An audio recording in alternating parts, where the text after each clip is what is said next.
গাজীপুরের কালীগঞ্জ উপজেলার বাহাদুর শাদী ইউনিয়নের খলাপাড়া গ্রামে জমি সংক্রান্ত বিরোধের জেরে প্রতিপক্ষের হামলায় রিফাত হোসেন বয়স আনুমানিক ২৬ বছর নামে এক যুবক গুরুতর আহত হয়েছেন। ১৩ ফেব্রুয়ারি শুক্রবার দুপুর আনুমানিক ২টার দিকে এ ঘটনা ঘটে। স্থানীয় সূত্রে জানা যায়, একই গ্রামের বাদল মিয়ার পরিবারের সঙ্গে তোফাজ্জল হোসেন কাজল মিয়ার পরিবারের দীর্ঘদিন ধরে জমি নিয়ে বিরোধ চলছিল। এর জের ধরে শুক্রবার দুপুরে উভয় পক্ষের মধ্যে বাকবিতণ্ডা শুরু হয়, যা পরে সংঘর্ষে রূপ নেয়।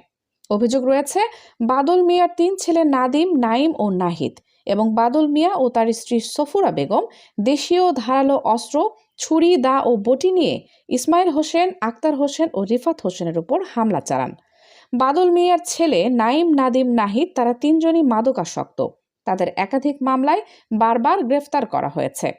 প্রত্যক্ষদর্শীরা জানান, হামলার এক পর্যায়ে নাইম হোসেন শাবল দিয়ে রিফাত হোসেনের মাথায় আঘাত করলে তিনি রক্তাক্ত অবস্থায় মাটিতে লুটিয়ে পড়েন।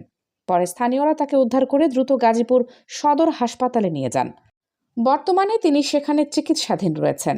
চিকিৎসকরা জানিয়েছেন তার অবস্থা গুরুতর। ঘটনার পর এলাকায় উত্তেজনা বিরাজ করছে। এ বিষয়ে সংশ্লিষ্ট থানায় অভিযোগ দায়েরের প্রস্তুতি চলছে বলে জানা গেছে। পুলিশ ঘটনার তদন্ত করছে বলে স্থানীয় সূত্রে নিশ্চিত হওয়া গেছে।